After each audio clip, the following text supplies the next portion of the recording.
Good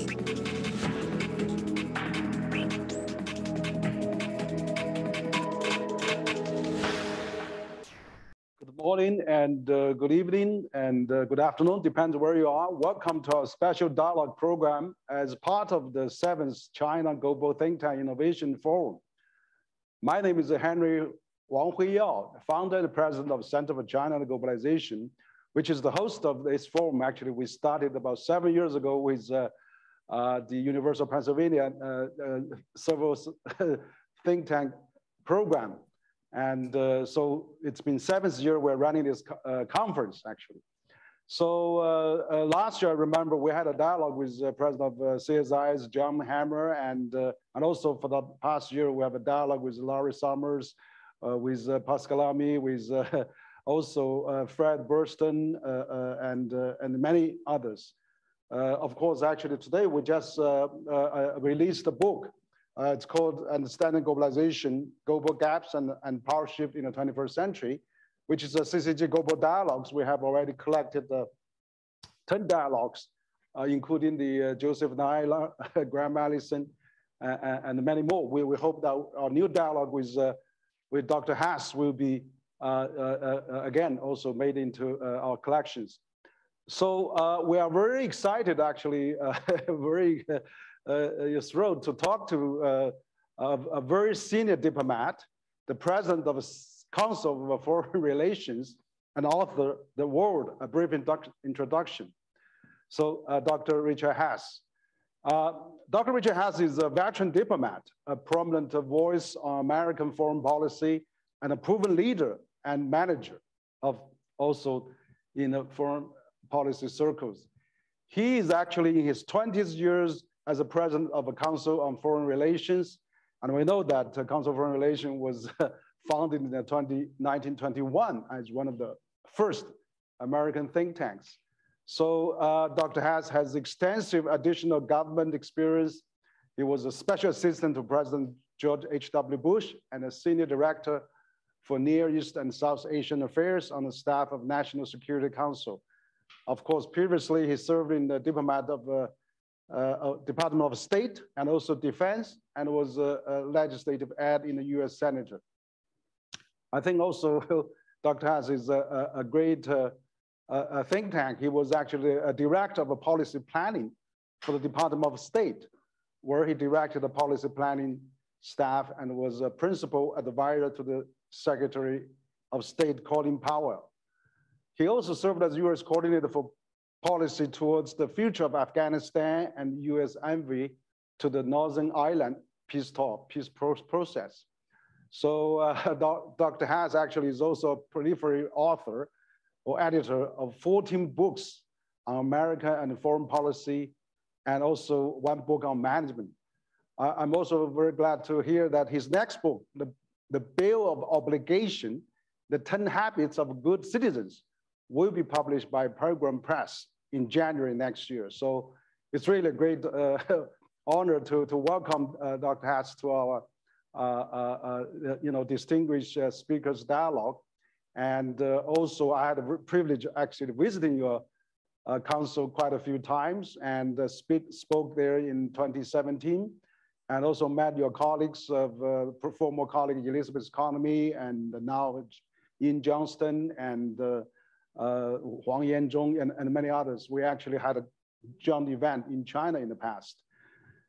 So we also met your editor of the Foreign Affairs, Daniel Kurtz-Feldman, actually, when I was there in July. So such a great think tank and influential policy magazine that you have running for so many years.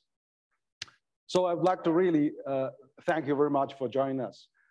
Now I would like to start first with some question on the think tanks. I mean, I know you wrote a piece about think tank 20 years ago when you were at policy planning department. But we know that think tanks these days is really making a lot of headlines, and of course making a lot of policy recommendations. But running a big think tank, Council of Foreign Relations, is such a great opportunity for 20 years. So very impressive. And you mentioned that you have now have 120 some interns paid, and you have actually made council members 5,000 much younger and also diversified. A lot of women participation, minority participation. So in terms of running a think tank, what can you offer for our think tank summit? You know, we're having actually a think tank where over a few dozen think tank will join us also during this forum. So maybe I can start with you on this think tank management and think tank issue. That how did you manage your think tank for the past 20 years? What's your success factors for running a think tank? First of all, thank you for having me, Dr. Wang. It's good to be with you again, if virtually. Look forward to, again, the day when it will be easy to do these things in person. I do think such exchanges are important, whether between governments or think tanks. Happy to talk about think tanks for a minute, because I've been here for 20 years at the Council on Foreign Relations, but I also spent years at the Brookings Institution, at the Institute for Strategic Studies in London, at the Carnegie Endowment. So I've spent probably, I don't know, 25 or 30 years in think tanks throughout my career. I believe the think tanks occupy an important place in the national conversation. On one hand, you have universities. Universities often deal with more theoretical concerns. They're very concerned about methodology, often quantitative analysis. They tend to be more removed from matters of policy. And then on the other hand, at the other end of the spectrum, you have people, say, in government or business. And to be honest, they are busy. I've worked for 4 presidents at the Pentagon, the State Department, the White House. And when you're in government, you have all these things coming across your desk, and it's your challenge to keep up. I think it was Henry Kissinger who said that when you go into government, you no longer have the time to generate to intellectual capital. What you do is you tend to spend it down. You tend to use it because you're so busy meeting the challenges that come into your inbox. What I believe is valuable then about think tanks is they occupy the space in between the academia and, say, government. And think tanks have the time to do serious analysis, but they also have the responsibility and the obligation to produce what we call policy relevant analysis. It's got to be, think tanks have to produce work that explains what is going on or might be going on, about its significance, and also, where possible, think tanks have an obligation to provide policy recommendations. And that could be of use either for citizens or governments. And I think that's what makes them important, what makes them unique.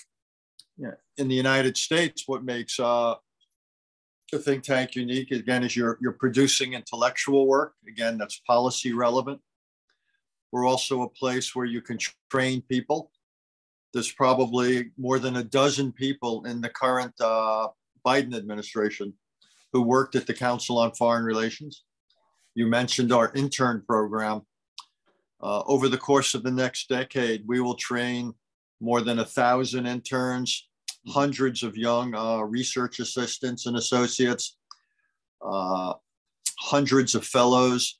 So think tanks are in the business of producing ideas, but also of producing or developing people who can then assume more responsible positions in either government or business, journalism, or in the foreign policy conversation. We're lucky here at the Council on Foreign Relations. We have fellows producing books and articles. You mentioned Foreign Affairs Magazine. It's the leading magazine or journal in the world. We do it with meetings. We've also gone into the business of education. What we are trying to do is provide educational materials for young people in high schools as well as colleges and universities in order to teach them about the world, why it matters, how it operates, and so forth. So I believe that think tanks have enormous opportunities, but also significant responsibilities. Great. Thank you, Dr. Hass. Yeah, I was actually, I was reading your paper about 20 years ago, a think tank and US foreign policy, a policymaker's perspective, which actually you mentioned the 5 benefits of a think tank. Ideal factory, and number 1, number 2, provide talent, and number 3, convenient professionals, and number 4, engage public, and then number 5, bridge differences. So with your extensive experience running, one of the oldest and most prestigious American think tanks, and serving as a director also on the other side of the government, the policy planning, the State Department. So what do you think? I mean, these days, bridging the difference, I think probably think tank probably needs to do more. What do you think about how we can make think tank to bridge more differences? Well, think tanks can bridge differences in several ways. One is through what it is they write, that people who work, say, here at the Council on Foreign Relations can put forward ideas or recommendations. They can do it in articles, say in Foreign Affairs. They can do it in books. They can also do it in conversations like this. One thing we started years ago, probably about 10 years ago, I started here at the Council on Foreign Relations, is something we call the Council of Councils. And what we've done is we bring together maybe the representatives of maybe 24 think tanks around the world, where we discuss issues of global governance, how the world is tackling, or maybe should tackle, various global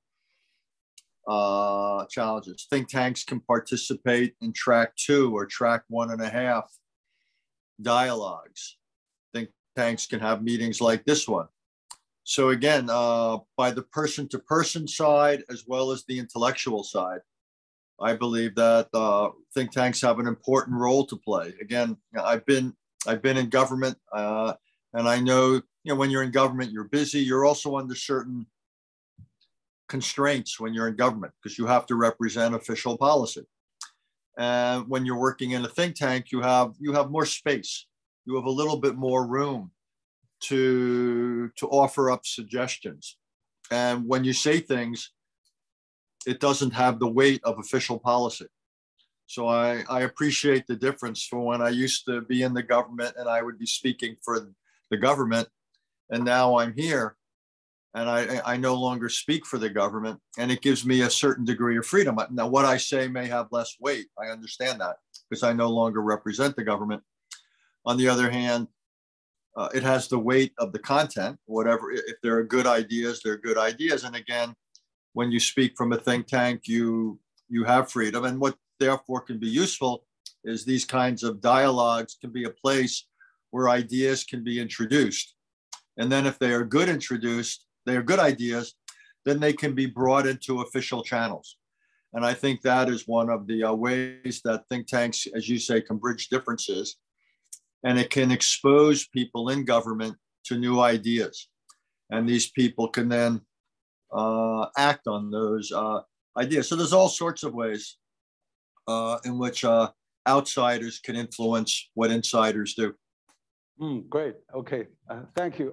Thank you, Richard. Actually, I think you're right. I mean, I spent some time in the booking as well as a visiting fellow, but over a decade ago. But I think, the rise of American think tanks in the last century. I mean, you have a think tank over 100-some years, and where I think think tank in China, it's more actually developed in the recent number of years, particularly in the last 10 years. According to the University of Pennsylvania, there's about over 2,000 think tanks in the United States. but there's about over 1,000 think tanks in China. So I think probably we'll see more think tank exchanges and dialogues, and of course your experience is very valuable, and I'm sure that the ideas and also the experience, success track record would actually stimulate a lot of our colleagues and peers here in China. I'm sure the think tank forum audience will be very much interesting to hear your views.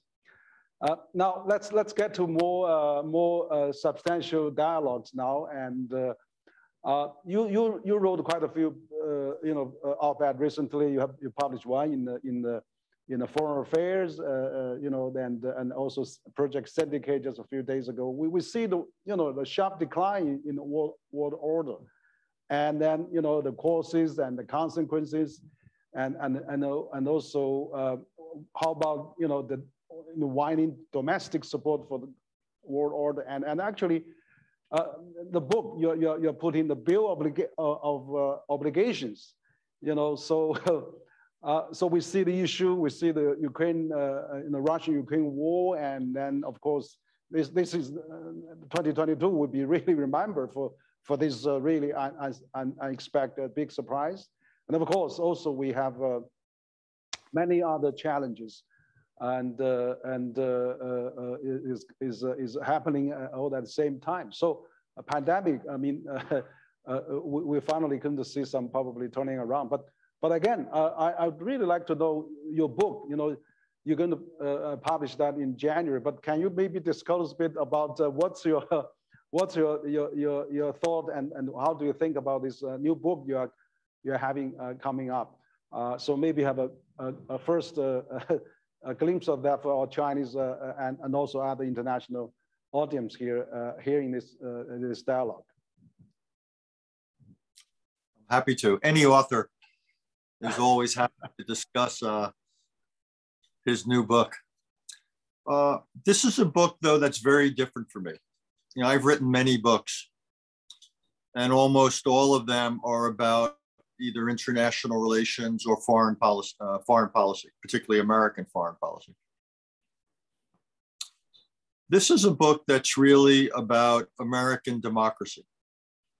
This is a book that's aimed largely at Americans, and it introduces the idea that democracy, if it is to succeed, needs to rest on a foundation not just of rights, but also of obligations. And by obligations, I mean that citizens of a country, citizens of a society, have responsibilities to one another as well as to their country.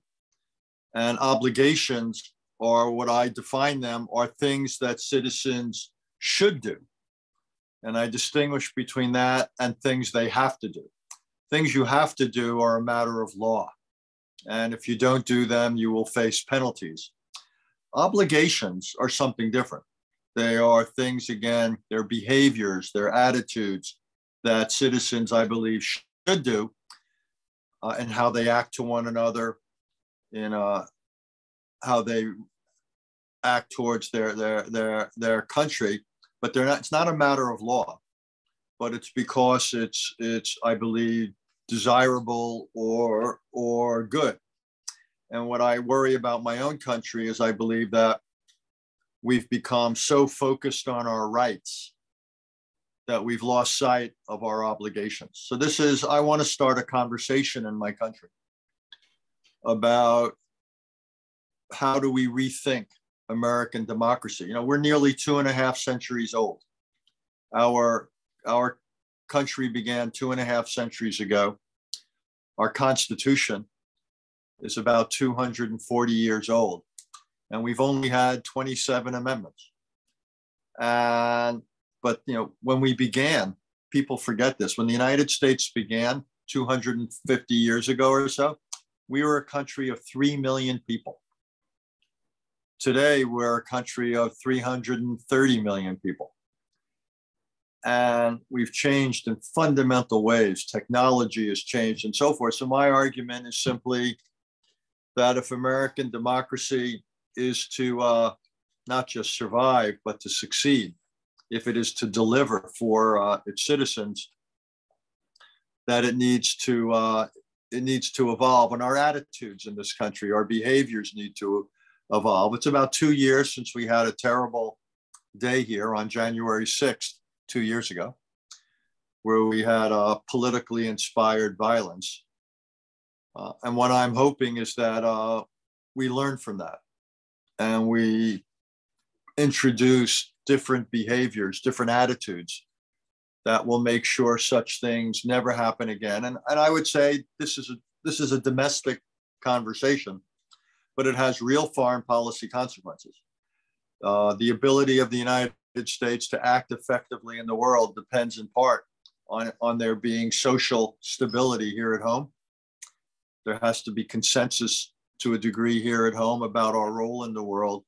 So I think this conversation about American democracy, on one hand, is an internal conversation. On the other hand, it's a conversation that has tremendous consequences for the other 8 billion, nearly 8 billion people in the world, because what happens in the United States obviously has implications for the rest of the world. So this is a very different book for me.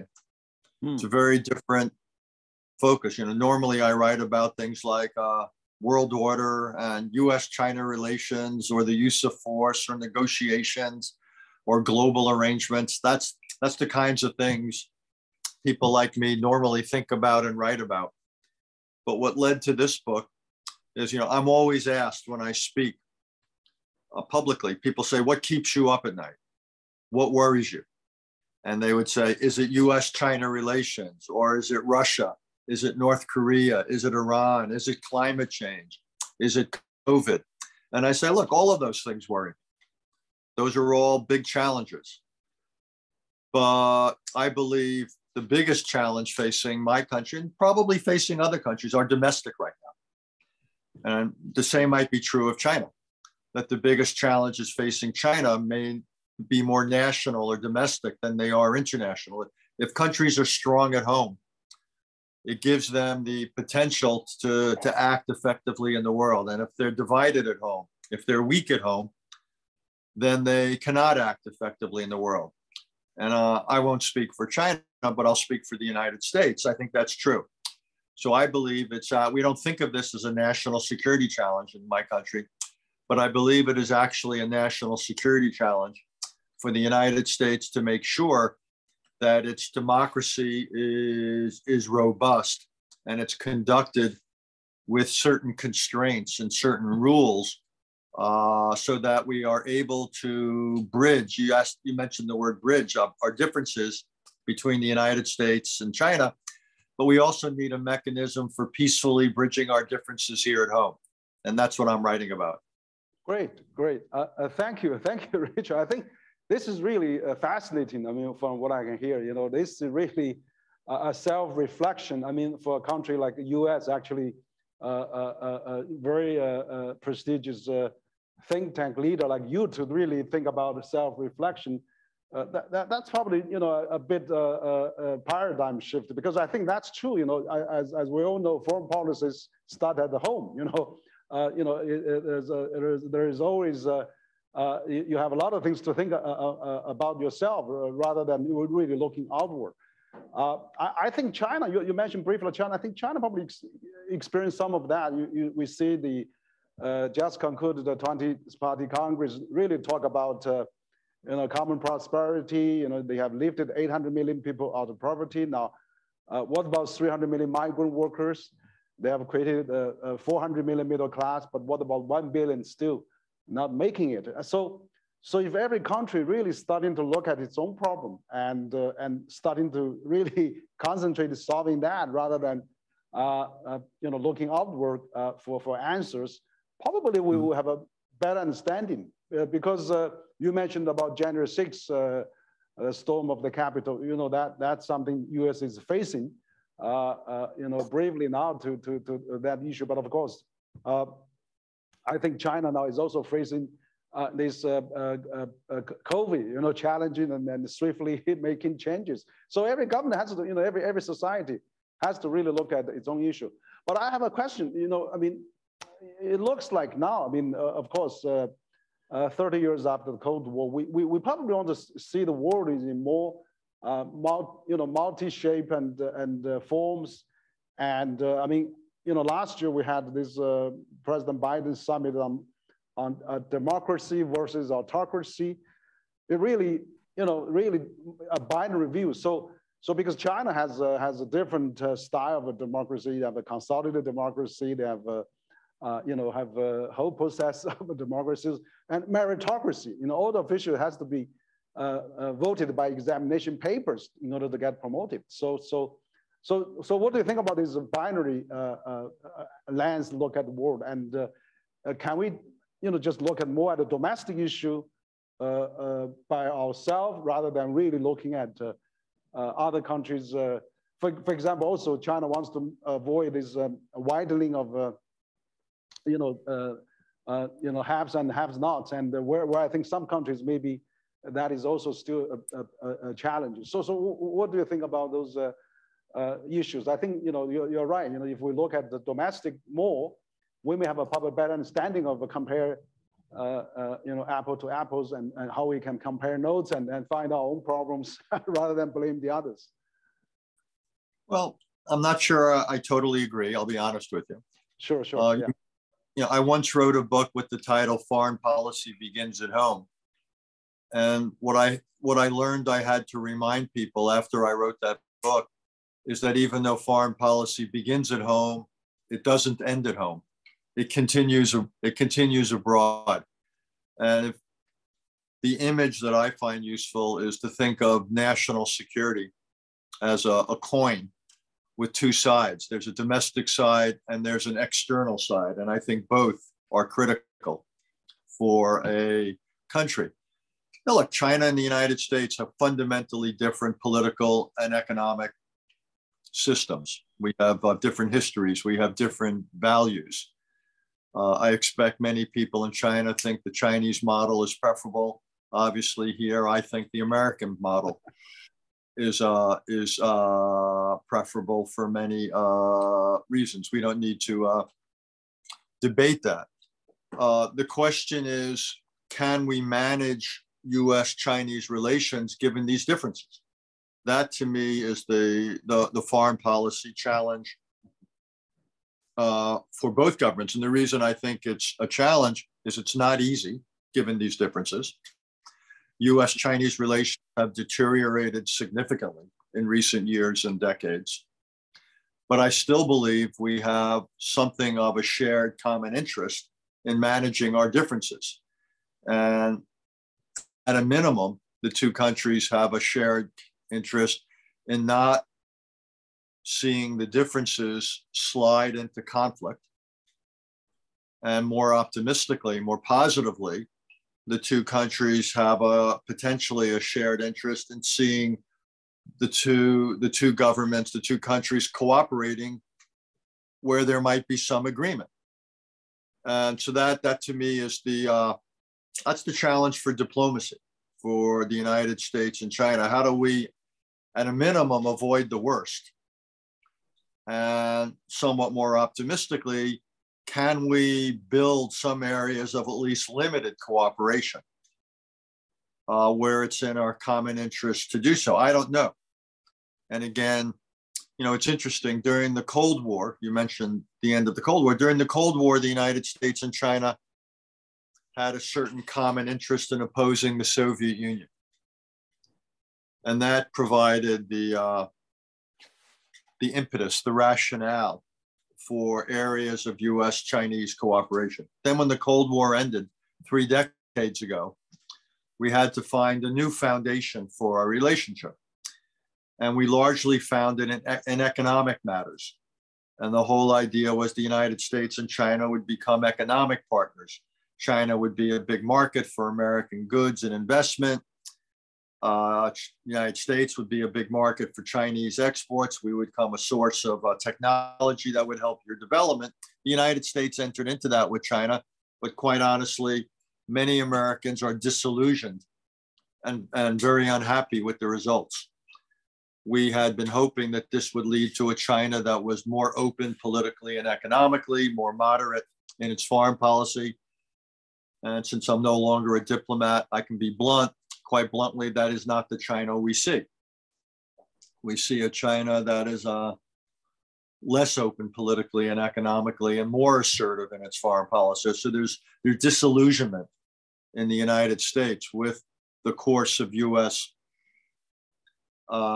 Chinese relations. So the question though arises, here we are 3 decades after the end of the Cold War. Can the United States and China find a formula, again, for at least avoiding conflict, be it over Taiwan or something else, and ideally for cooperating, for example, to cooperate on a challenge like North Korea, or cooperate on a challenge like Iran, or on climate change, or infectious disease, or Ukraine.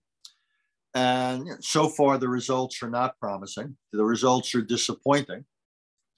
We obviously just had the meeting in Bali between President Xi Jinping and President Biden. We have the upcoming trip of Secretary of State Blinken to China. So we'll see. We'll see what comes of this renewed interaction, this renewed face-to-face diplomacy. And so that's where we are. That's where we are in our history. But I think we have to be realistic. It has been a disappointing few decades for U.S.-China relations. And the question is whether the two countries can turn this around. Mm-hmm. Yes. Thank you, Richard, actually, for your very candid points.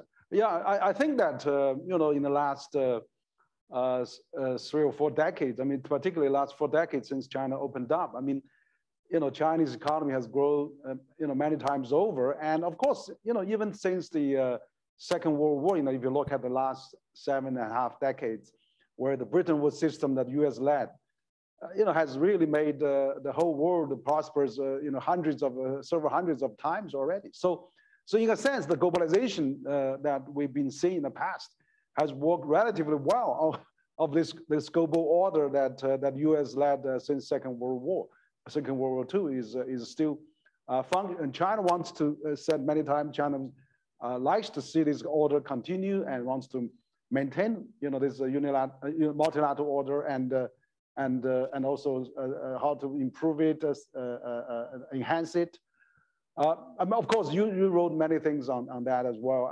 I know that you mentioned about 21st century concert of powers, and of course, dynamics of US, China, EU, and you even mentioned the notion of G6, if a G7 doesn't work well. And so we see G20 you mentioned just happened, and we see some face-to-face meeting that is really important. I think this COVID isolation for the last 3 years really doesn't help at all. It's really accelerate the tension, obviously. So what do you think about the future global order and how we can reach a new balance of equilibrium? Maybe now we all look at more domestically, and rather than really not happy with each other on its values, on its models, on its development. Because after all, I think the whole world is better off with all this trade and economic prosperity and hundreds of billions of people lived without poverty. So what do you think about the future, global system? I mean, even for this current Ukraine-Russian war going on, and how we can really get a solution out of this? Can we have a 7-party talks, P5 plus EU plus Ukraine? Or let's get the G6, as you mentioned, sit down and talk. And President Xi mentioned quite a few times, China is willing to participate to promote the peace and talks. I even wrote the op-ed in the New York Times in March this year that saying China could really play a more active role there. So what do you think, how we can, you mentioned so many common threats like climate change and pandemic, sure. Nuclear proliferation and North Korea and Iran. And all this. So let me make, you raise a lot of good points. So let me make a few general points and then one specific one.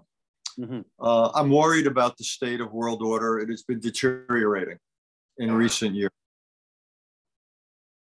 That's just a fact. It is. It's deteriorating for several reasons. One is we've seen the reemergence of serious geopolitics, and we've seen a blatant use of force in Europe with Russia, and we've also, at the global level, seen a large gap open up between global challenges and global responses. So at both the geopolitical level and the global level, we've seen a deterioration of order in the world. And it doesn't matter if we talk about G6s, G7s, G20s, G83s, G anything. It doesn't matter. The numbers don't matter. What really matters is whether the major countries see things similarly and are willing to act in a collective fashion. And quite honestly, you take the biggest immediate threat to world order, which is the Russian aggression in Ukraine, and it's disappointing. Quite honestly, China's no limits agreement with Russia just before Russia invaded Ukraine was a disappointment. China continues to buy oil from Russia, allowing it to skirt sanctions. Now, it's also let me be fair, China has also, as best I understand it, not provided Russia with military support. That's welcome. China has expressed its concerns about any threat or use of nuclear weapons. That's a welcome development. But the most basic concept of international relations, the most basic concept of order, is that force ought not to be used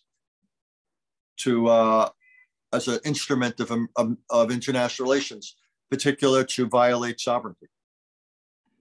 And that's what Russia has done. So this is a real, it's, by the way, very similar to what Saddam Hussein in Iraq did in 1990 when it invaded Kuwait.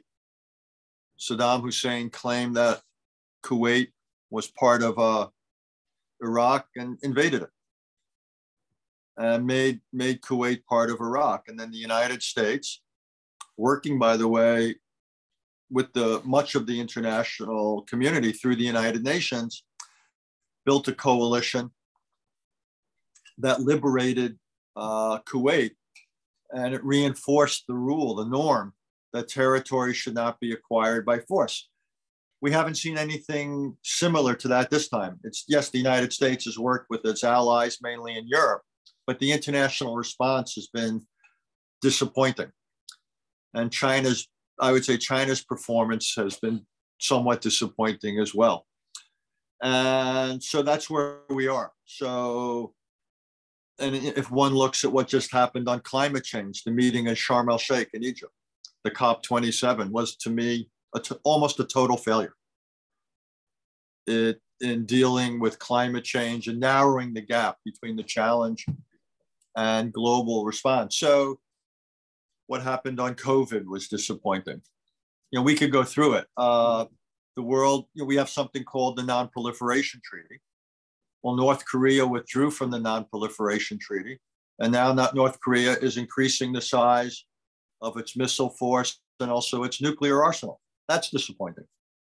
So I'm worried or not optimistic about world order, simply because I don't see the willingness of the major powers to work together to promote it, even though I would argue it's in their interest to do so.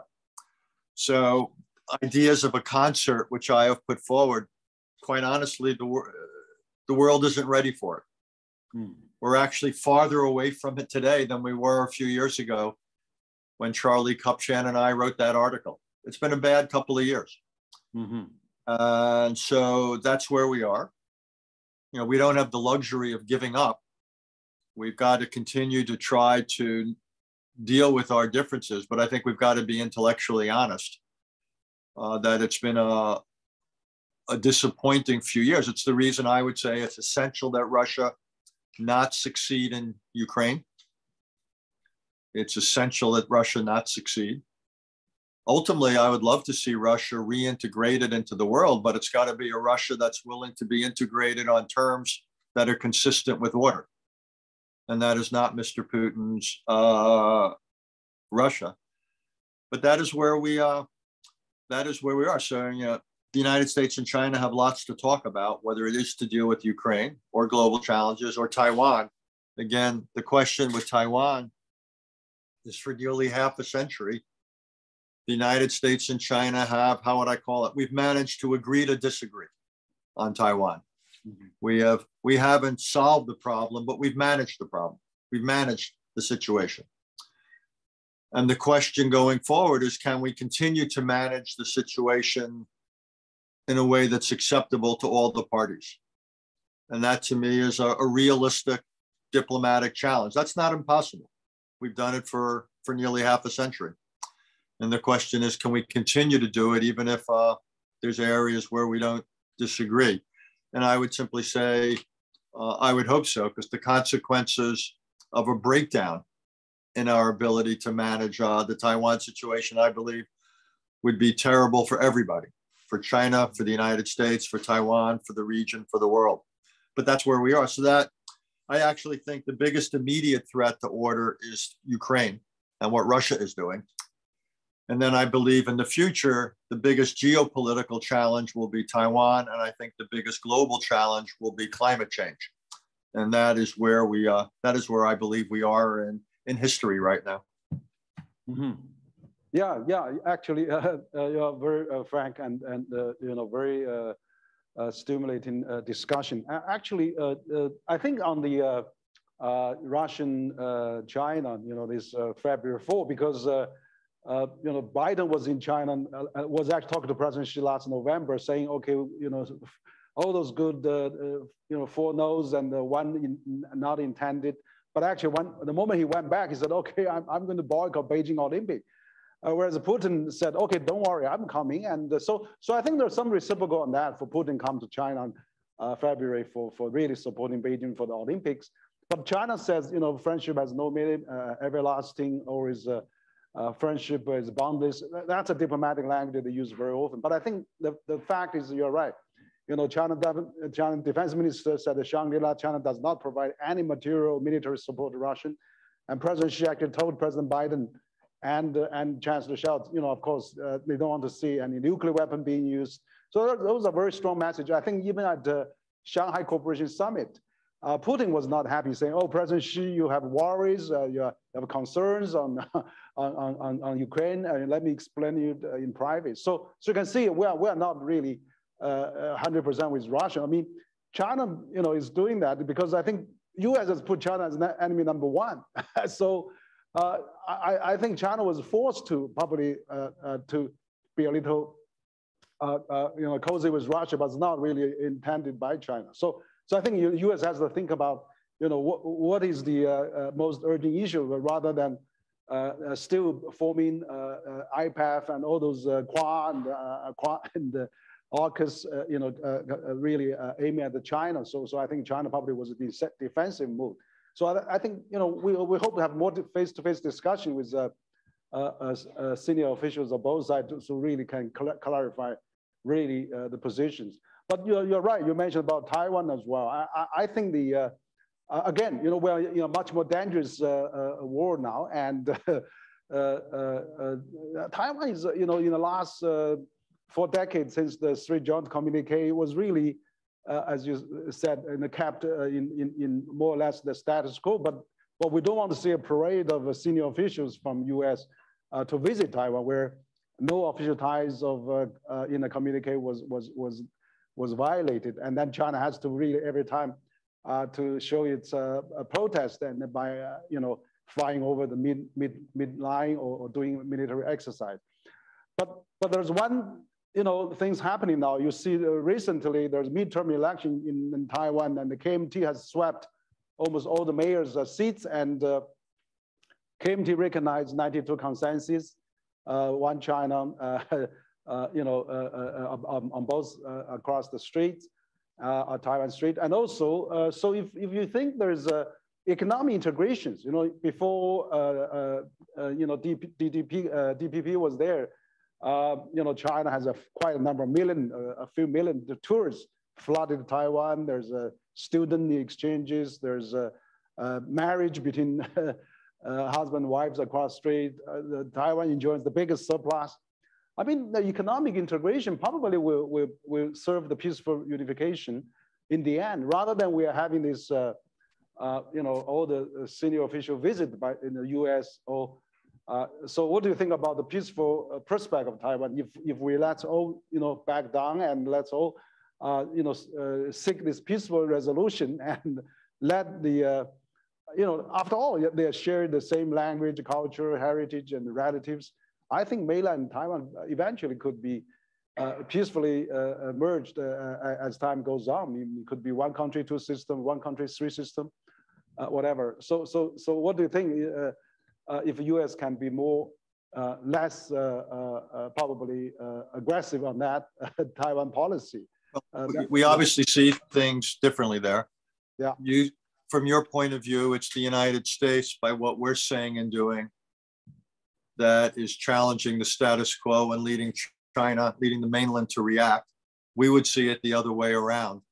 We see China changing the status quo in many ways by what it's saying and doing, particularly with its military forces. And we see ourselves reacting. We also see ourselves acting consistently with the One China principle and with the 3 communiques. We're not going to resolve that today, you and me. Again, what matters, I would say, is that the United States and China continue to discuss this and set some rules of the road. So again, we don't have to agree, but we have to figure out how we agree to disagree and how we don't allow our differences to spill over into confrontation. In terms of, more broadly, I believe President Biden was right when he said the other day that we oppose unilateral actions, be it by any party, be it the mainland or Taiwan, that would destabilize the status quo that I believe has served everybody's interest. If you look at the last 40, 50 years, you look at the extraordinary progress the People's Republic of China has made. You look at the extraordinary progress that the Republic of China has made. You look at the extraordinary progress in the region, look at extraordinary progress here at home in the United States. I believe everybody has benefited from the ability to manage our differences here. And to me, that's I don't think we're going to resolve them anytime soon. You mentioned one country, two systems, what have you. I believe the prospects for that were significantly damaged by what happened with Hong Kong. I think the idea of one country, two systems now is no longer widely respected or accepted as a viable path. And Taiwan is a democracy, is on a very different trajectory, but I believe people there understand that unilateral actions such as announcements of independence would be destabilizing. I don't know how to interpret the KMT victories in the recent elections. I'm not sure. I don't claim to be an expert here. I'm not sure they set a precedent for the presidential election in 2 years. I think the dynamics around elections, say for mayor, are very different than the dynamics around the election of a president. So I'm not smart enough to know what will happen in 2 years, but I don't assume that what just happened locally will necessarily happen nationally. But we'll see. We'll see in 2 years. Yeah. So, but again, I think to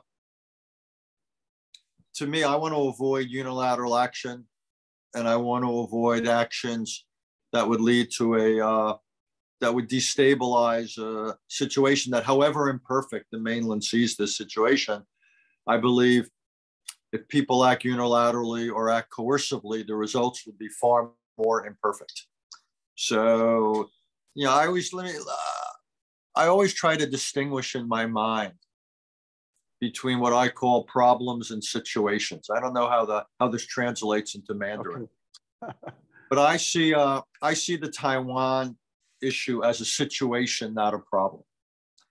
It doesn't lend itself to an immediate solution. I believe it lends itself to being managed, and that to me, sometimes in diplomacy, that's the most you can do. Mm-hmm. You can successfully manage something. And I worry that attempts to quote unquote solve the Taiwan issue actually could do just the opposite.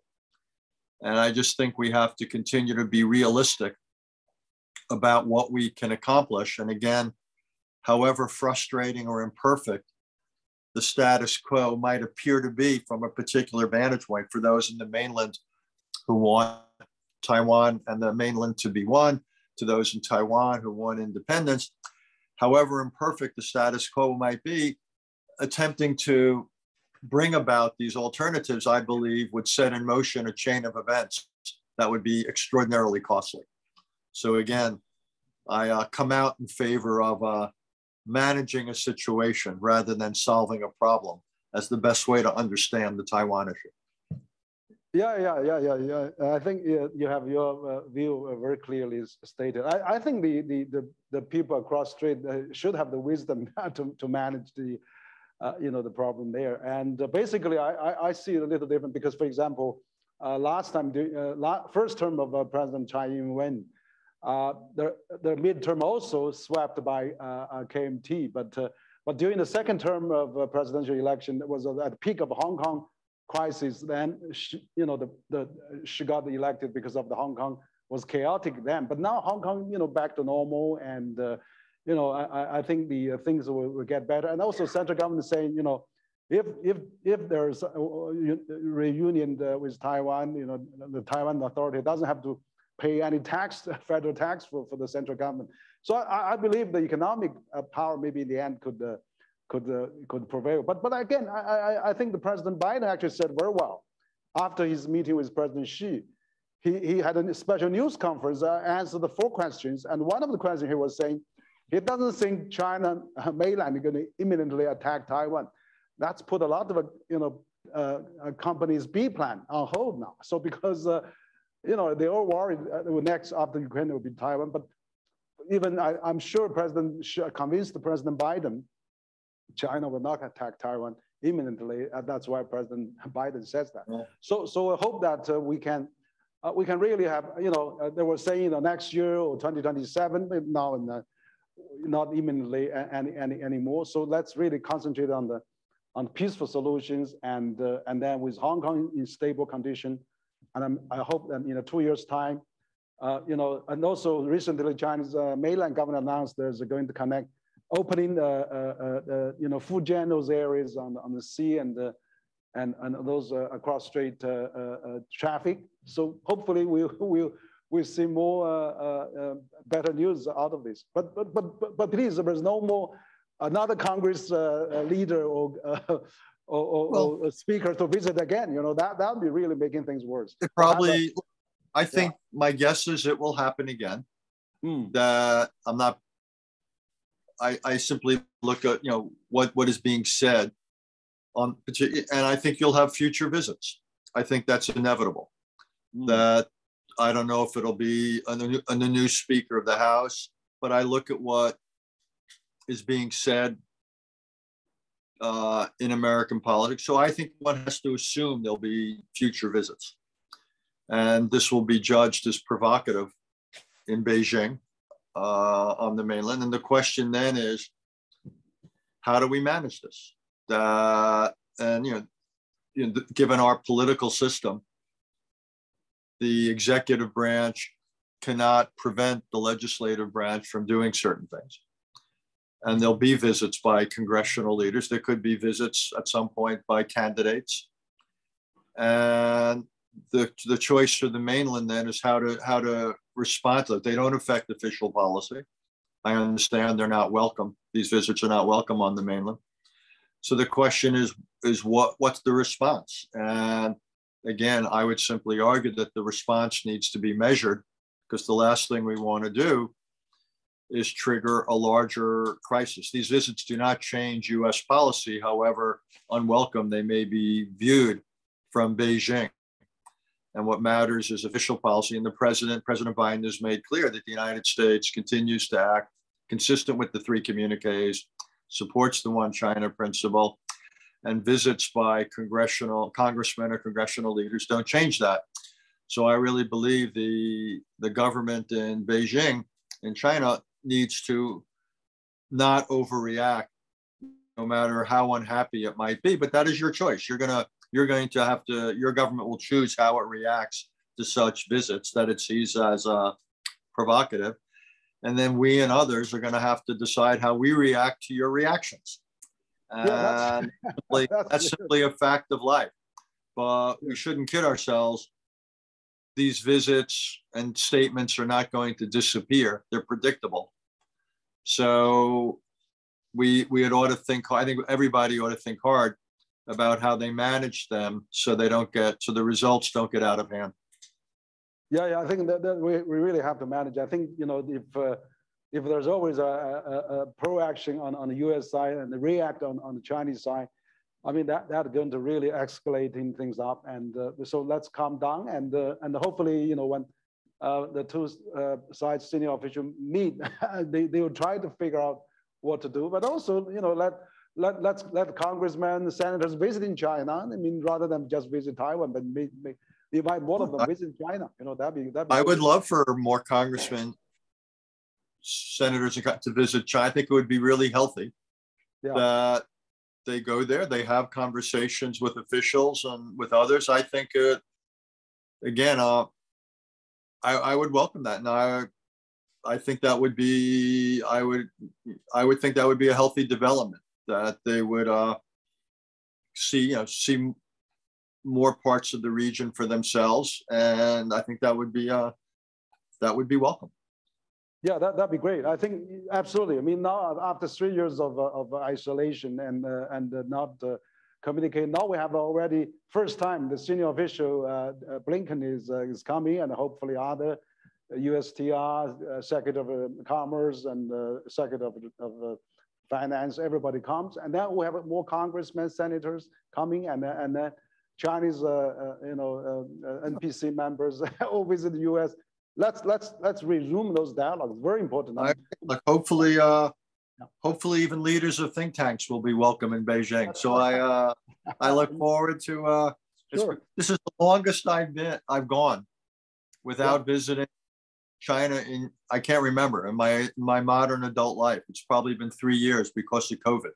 Yeah. And I think that to me it's frustrating because every time I go and I have conversations, whether in my last trip with people like Wang Yi or Yang Jiechi and others,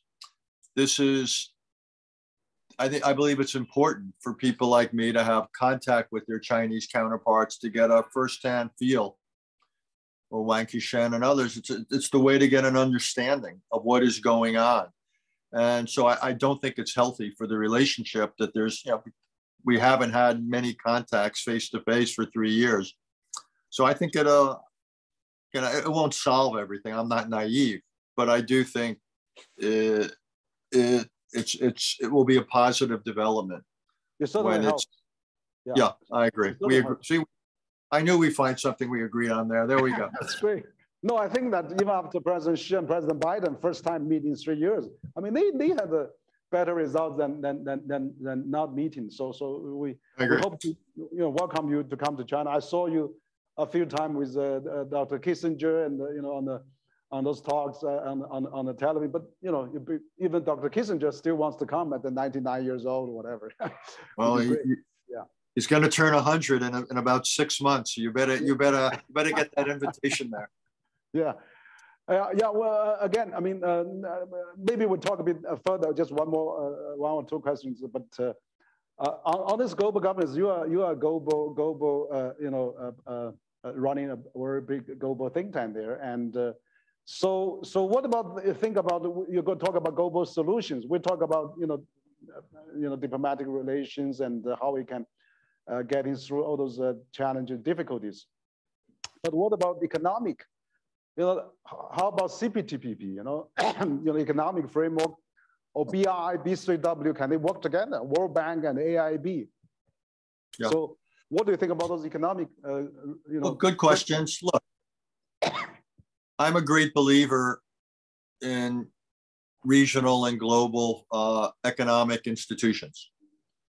I believe, if you go back to the period after World War II, what began as the General Agreement on Tariffs and Trade became the World Trade Organization, I believe was an important engine of global economic growth. I believe institutions like the World Bank and the IMF have been, for the most part, helpful. I worry now about the failure of the World Trade Organization. I also believe I disagree with my own country's decision not to enter what was TPP, now CPTPP. I believe that we should be a member of that. I worry about the elements of what you might call deglobalization. I think that's unhealthy. I understand why it's happening. Political reasons, COVID reasons, other supply chain reasons, security reasons. But I'm concerned about some of the implications. Look, I would like the United States, as I said, to be more active in regional economic relations. I think for other initiatives by China and so forth, a lot depends on the terms. But I believe that regional infrastructure programs and the rest need to be done in a way that does not increase the debt burden on participating countries, that's consistent with sound climate and energy policies and so forth. So, I don't get up in the morning saying, how do I keep China outside of certain things? The question is, can we cooperate on terms that both governments could agree to? And I think the answer there, it simply depends. I would like to see the United States do much more around the world. In Africa, we have a summit going on just now with African leaders. I would like us to do more in terms of promoting infrastructure and development around the world through trade, through investment, through finance. And again, I'd like it done in a way that encourages responsible climate stewardship. At the same time, it encourages growth. I think that's possible. I think we have to be willing to share technologies. And I'm interested in that. We've done it in certain areas with drugs. For example, when HIV/AIDS was an enormous problem, the United States was willing to make available certain drugs, and we've saved millions of lives in Africa and around the world. So I believe there are mechanisms for sharing technologies that can protect the investments of the firms that did the innovation, at the same time can make the benefits more widespread. So I'm not opposed to US-Chinese collaboration. The question is whether we can agree on the terms of that collaboration. If we can, great. If we can't, China will have its initiatives, we'll have our initiatives, and then we'll simply see which initiatives the countries of this or that region find more attractive.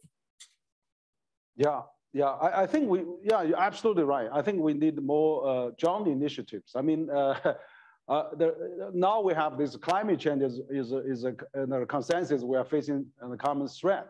So China was forthcoming and set up. The president she mentioned about before 2030, China will reach a carbon peak and 2060 neutral before 2060. So could be a few years ahead of schedule. If you interpret that before. So this is already consensus there. I'm glad that at the COP27, I mean, John Kerry and Minister Xi met and then they resumed actually the dialogues on climate change. But also I wasn't very impressed with COP27, and quite honestly, when I look at what happened there, I thought it was a big disappointment. The takeaway I've made from COP27 is I'm not very optimistic about climate diplomacy. And I believe that if the world makes significant progress on climate, it's more likely to come from technology than from diplomacy.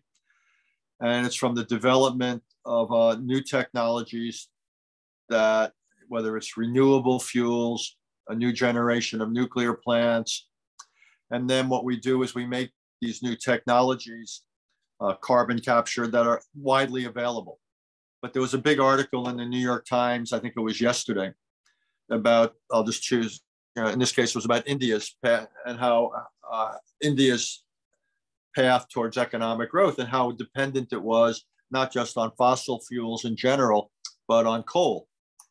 And that's, quite honestly, that's terrible for India. It's terrible for the world. And this, to me, shows the challenge is that there's a real premium on developing new technologies in the area of renewables or fuel efficiency, even using fossil fuels, not coal, but using, say, natural gas, and then making these new technologies, these new techniques a bit widely available, providing the financing and the technology and so forth globally.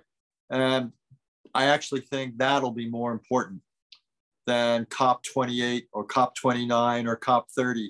I'm not very optimistic about what the diplomats will do, but I am pretty optimistic about what the scientists might do. Yeah, and also business. I mean, it goes back to your original statement that the big countries has to work together. I mean, particularly in terms of climate change, U.S. and China. I mean, two biggest carbon emission countries. I think that China has harnessed a lot of clean technology like EV cars and solar panels, wind power, hydropower. And Tesla is such a huge success story of China-U.S. cooperation, the largest producers of clean vehicles in the world, and half of that export now. So that technology can be benefiting other countries as well. So I really hope we need a goodwill. I mean, we need a good political determination of world leaders, particularly U.S., China, EU, and other G7 leaders to really work together, and rather than very decoupling and geopolitical negative sentiment. Like, for example, there's over 1,000 Chinese companies now is on the U.S. Sanction or watchable list, whereas there's almost none U.S. company on the Chinese side. So hopefully, we don't want to see this decoupling really going to happen. And let's revive WTO. I mean, you mentioned about that. What really hope that U.S. can come back to CPTPP, so China and U.S. can talk on that platform, and let's also maybe join the DPA, where digital partnership, and also even IPAF. If it's economic framework, if it's 7 ASEAN countries are in it in this region, China being the largest economy in this Asian region, why not China cannot be part of that? So let's make more economic alliance rather than secure alliance. But also, I think China's going to have to make some decisions about whether it's prepared to respect intellectual property, which it has often violated. China's also going to have to, there's real issues. I'll just be blunt again. I'm not a diplomat anymore, about the uses China makes of certain technologies, whether domestically or internationally. Plus, the question is, how do we manage areas of cooperation or sharing, given the reality that we are competitors in many areas? So it's complicated. But I think it's not just a question of promoting more collaboration. There'll only be collaboration if we agree on the rules of the collaboration and if the context is stable. But if we can't agree on the rules of the collaboration or the larger context of the relationship is problematic, then it's not going to happen. So, that's simply a fact of life. That's all. Sorry to be introduce a degree of realism, but that's where we are. No, thank you, Richard. You've been very frank. But again, that's probably several years, 5, 6 years of Trump's point. China now is the largest patent applicants in the world now. And the last 3 years, China made a lot of progress, Sure. 5, 6 years. So we hope that, U.S. friends has come to China to see that, because there's more motivation for Chinese company to safeguard their intellectual properties now, if not more so, compared with the counterparts in the U.S. That would be great. Like if China basically becomes, across the board, much more, protective of patents and intellectual property, I think that would be a healthy development. And I think that would be one of the things that would contribute to an improved economic and possibly even political relationship. Right now in the United States, you have a lot of disillusionment with China. 20 years after China, the United States, as you know, supported China's entry into the WTO. And there's a lot of, I'll be honest with you, regret about that. Because people feel that China used that relationship to access certain technologies that help China's economic relationship. And we didn't see either the respect for the technology, for the patents, nor did we see the kind of behavioral changes we wanted to. So if there's going to be economic cooperation going forward, people are going to have to be persuaded that it will be different going forward than it was over the last 2 decades. We don't need to debate the past. I'm just saying that's the way it's perceived here. Yeah, no, I think you certainly has a lot of concern there. I mean, that's why China become a bipartisan consensus on the negative side. But again, I think probably in the end, we have to really coexist and peacefully and maybe accept each other as it is, because China actually, now they call it a Chinese path of modernization.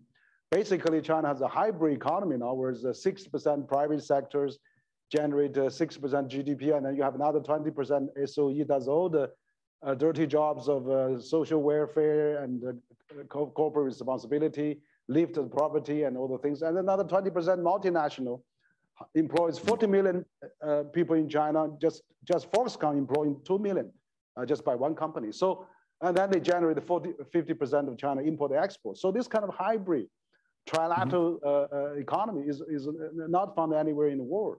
But it's really good for China, and so if China is not exporting refugees, not export hunger and things like that, that's the success of WTO, and that's the good payback for the world. So hopefully, we can live peacefully together. Yeah. No, hopefully we can. I think China's economic accomplishments are impressive and real. And my own view is that the United States should not. Our policy should not be predicated on the notion of changing China's nature. I believe that's for China to decide. But we should be, but it's totally legitimate for us to try to alter China's behavior in its foreign policy.